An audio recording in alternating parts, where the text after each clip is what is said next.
When the letter arrived, I almost didn't open it. My hands trembled as I turned over the ivory envelope, my son's name printed in elegant gold letters. Mr. and Mrs. Adrian Turner request the honor of your presence. I hadn't seen Adrian in nearly 10 years, not since our argument the night he stormed out, slamming the door on everything I thought we were.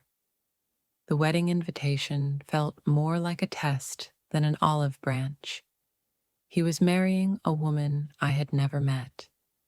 My late wife, Eleanor, would have insisted I go.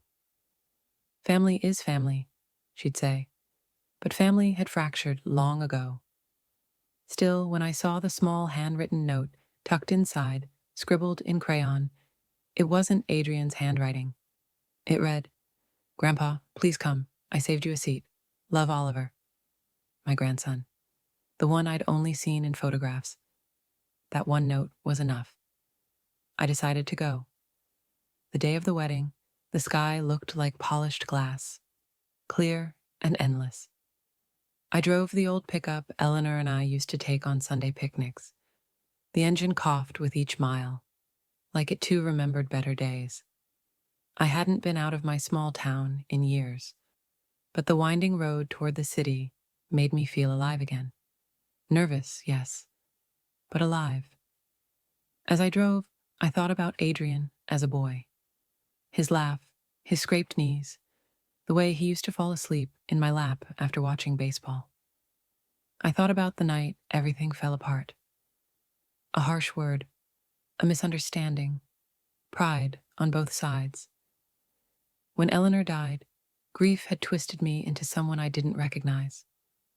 Adrian had begged me to talk, but I pushed him away. Now, after a decade of silence, I was about to see him again, on the day he started his new life. The wedding was held in a glass-domed hall surrounded by gardens. People in fine clothes moved gracefully between tables covered in white roses. I felt painfully out of place in my old gray suit, the one Eleanor had bought me for our 30th anniversary. As I stood by the entrance, unsure where to go, a small voice called out, "Grandpa!" Oliver came running toward me, his little bow tie crooked, his shoes untied. He threw his arms around my legs, and something inside me cracked open. His smile was Eleanor's, bright and full of warmth. "I saved you a seat," he said proudly, pointing toward the corner table near the back. "Did your dad tell you I was coming?" I asked. He shook his head. "Nope, it's a secret." My heart softened. Maybe I wasn't just here as a guest. Maybe I was here for a reason. Then I saw him, Adrian, standing near the altar, tall, handsome, and older, but unmistakably my son. His bride stood beside him, radiant in lace, holding his hand. They looked like a picture from a magazine, perfect, complete. But when his eyes met mine across the room, the air seemed to thin. He froze for a moment, a flicker of something, surprise, pain, before he looked away. I felt the weight of 10 years pressing on my chest. I wanted to walk up to him, to say I'm sorry, but my feet wouldn't move. Instead, I sat at the table Oliver had chosen. It was near the back, half hidden behind a column, but from there I could see everything. The ceremony began.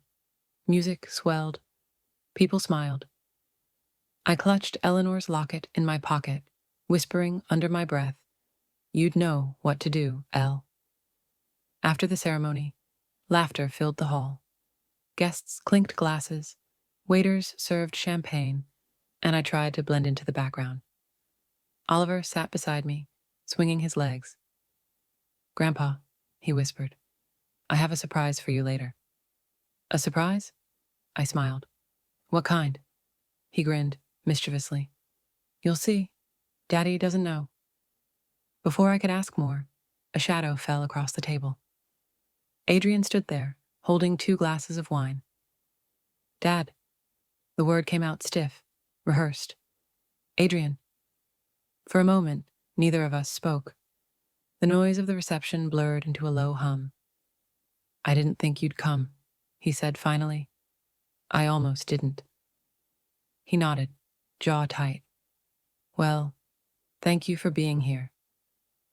Then he walked away before I could answer. Oliver tugged my sleeve. Don't be sad, Grandpa. Just wait till later. When it was time for the toasts, the bride's father spoke first. Gracious, heartfelt. Then it was Adrian's turn.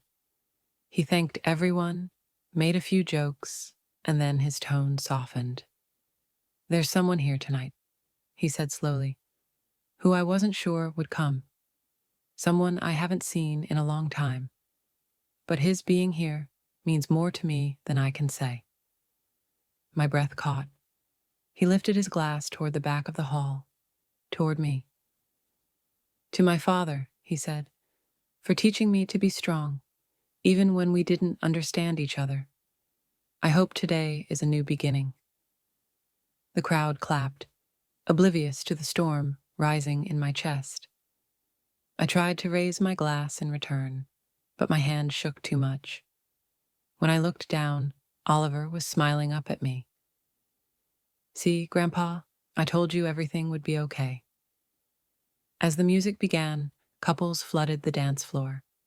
Adrian and his bride swayed beneath the soft lights, laughter all around them. I watched from my corner table, my heart torn between pride and regret. Eleanor had loved to dance. I could almost hear her voice whispering, "Go on, ask him to dance with his old man. Break the ice." But I stayed seated. I didn't belong in his new world, not yet. Then, suddenly, Oliver appeared again, holding out his hand.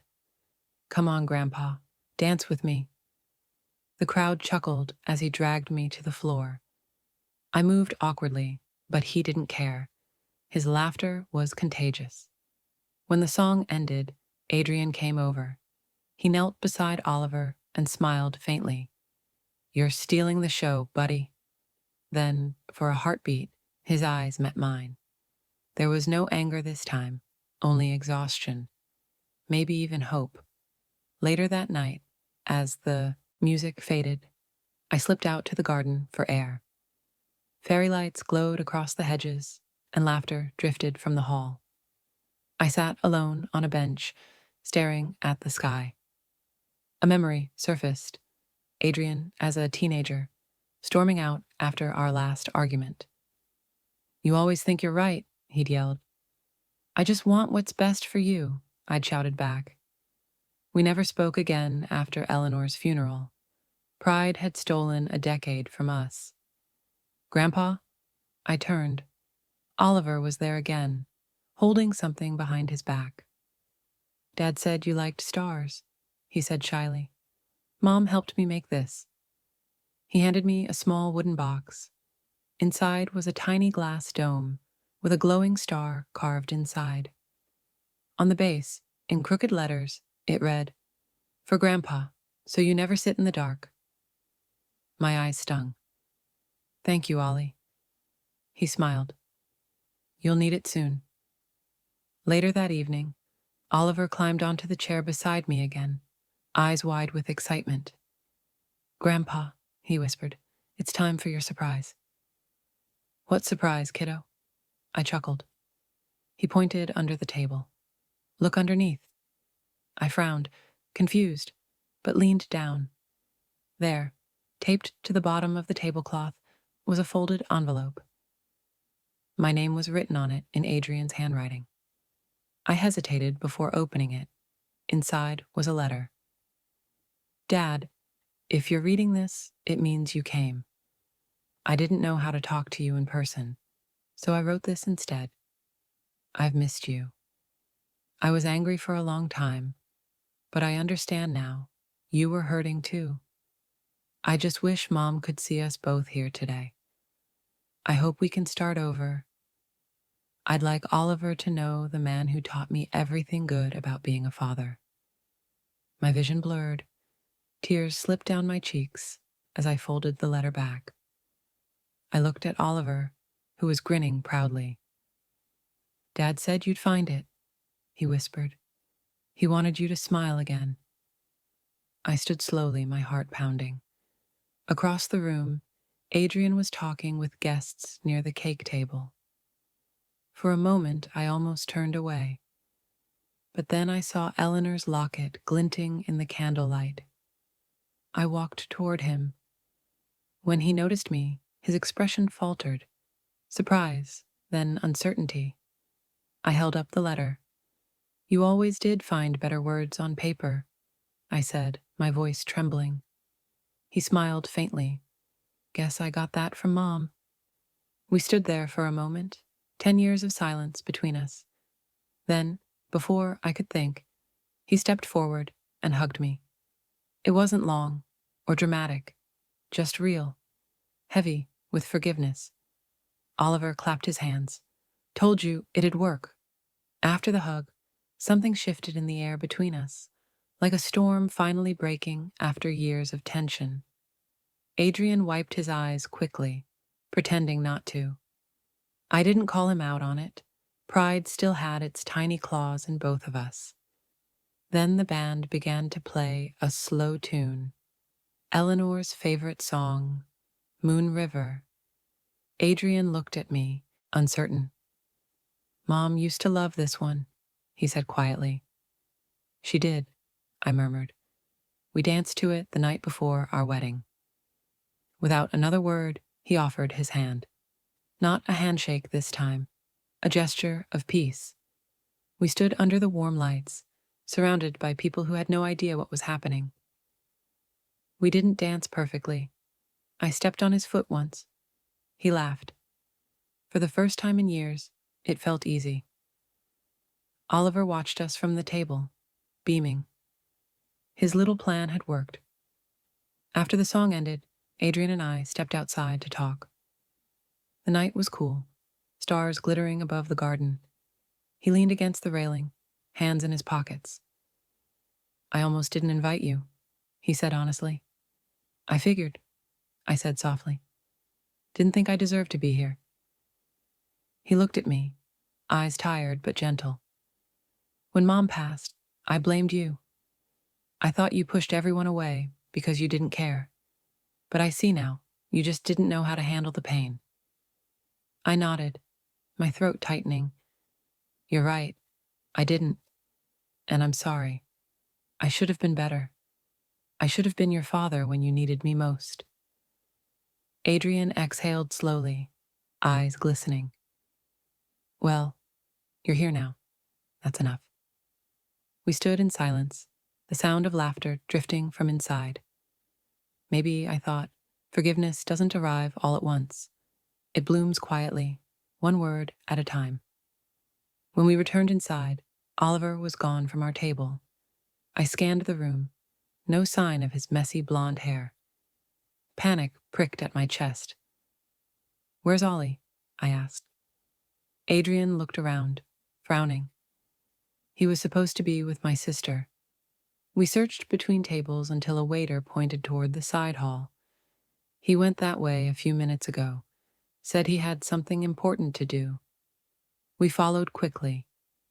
Down the hall, near the service doors, we found Oliver sitting cross-legged on the floor, holding a piece of paper. He looked up and smiled. "I was writing Grandma a letter."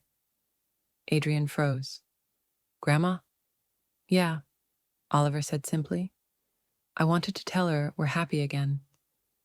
I felt my breath hitch. The boy was only 7, but his heart was far older. "Can I send it somehow?"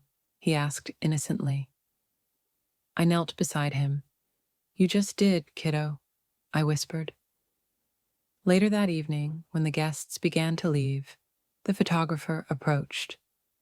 "One last picture of the family, please," she said cheerfully. Adrian hesitated, then looked at me. "You coming, Dad?" The word Dad hit me like sunlight after rain. I nodded and joined them, Adrian, his new wife, and little Oliver. As we posed, Oliver slipped something into my hand. It was a small Polaroid of the 3 of us he'd taken earlier, taped to a piece of paper.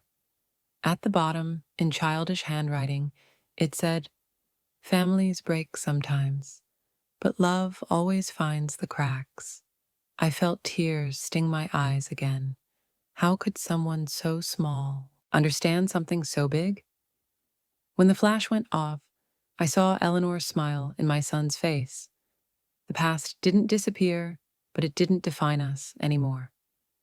Sometimes forgiveness isn't loud. It's captured quietly, in a photograph.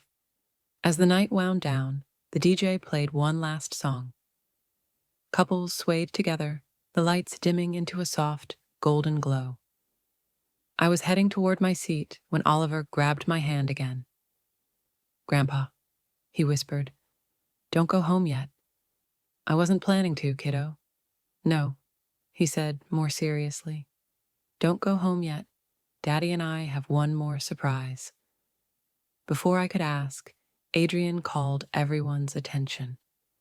"Before we end the night, I want to dedicate this song to someone very special." He turned toward me. "To the man who taught me how to stand tall, even when life knocks you down. I didn't understand him before, but now I do. This one's for you, Dad."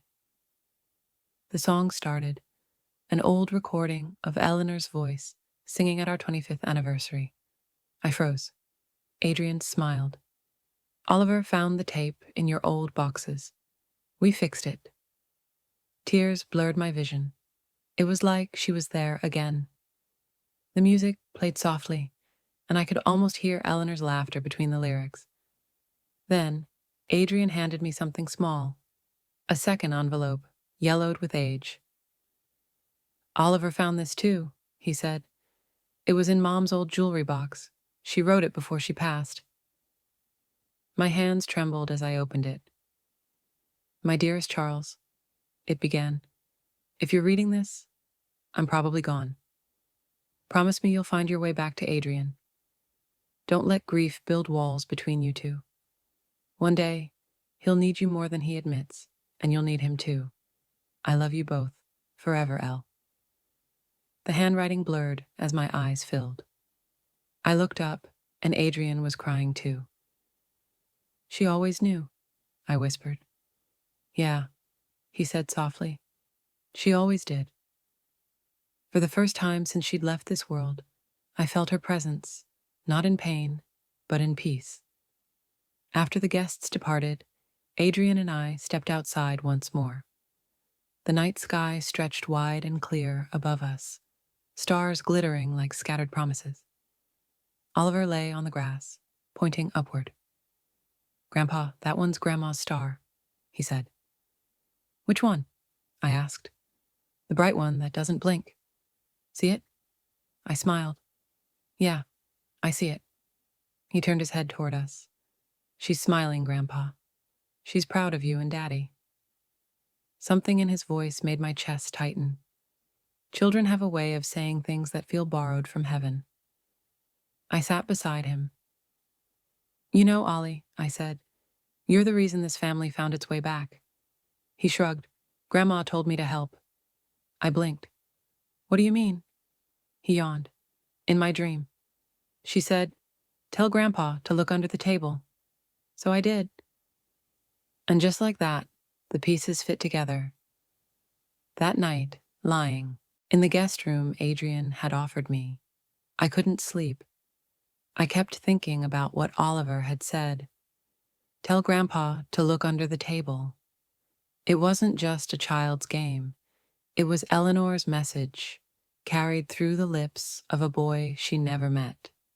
A bridge between worlds. I took out the letter Adrian had written and Eleanor's letter beside it. The two pieces of paper, past and present, seemed to fit like puzzle halves. I realized something then. We spend our lives chasing closure, when sometimes closure finds us in the simplest ways. Through a note, a song, a child's whisper. For the first time in 10 years, I slept without guilt. And in my dream, I saw Eleanor again, standing in a field of stars. She smiled and said, "See, I told you love always finds a way. Sunlight filtered through the curtains. I woke to the smell of coffee and laughter downstairs. When I joined them, Adrian was flipping pancakes while Oliver made a mess of the syrup. "Morning, Grandpa," Oliver shouted. "Morning, kiddo." Adrian glanced up from the stove. "Coffee?" "Always," I said, smiling. The three of us sat at the table, the same one where the letter had been hidden the night before. But this time, there was no silence, only warmth. Adrian said, "Dad, I've been thinking, maybe you could come visit more often. Oliver would love that." Oliver nodded vigorously. "Yeah, you can teach me how to fix cars like you did with Daddy." I laughed, feeling something inside me settle. "Yeah," I said softly. "I'd like that." Sometimes redemption doesn't come in grand gestures. It comes in pancakes on a quiet morning. Before I left later that day, Oliver ran up and hugged me tightly. "Don't forget your star," he said, handing me the little glass dome he'd made. "I never will," I promised. Adrian walked me to my truck. "Dad," he said quietly, "thank you for coming, for trying." I placed a hand on his shoulder. "Thank you for letting me." He smiled, the same crooked smile he had as a boy.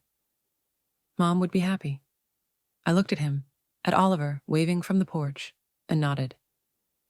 "She already is." As I drove away, sunlight spilled across the road like liquid gold. The old truck hummed beneath me, and for the first time in years, the world didn't feel heavy. Eleanor's locket glinted in the rearview mirror, catching the morning light.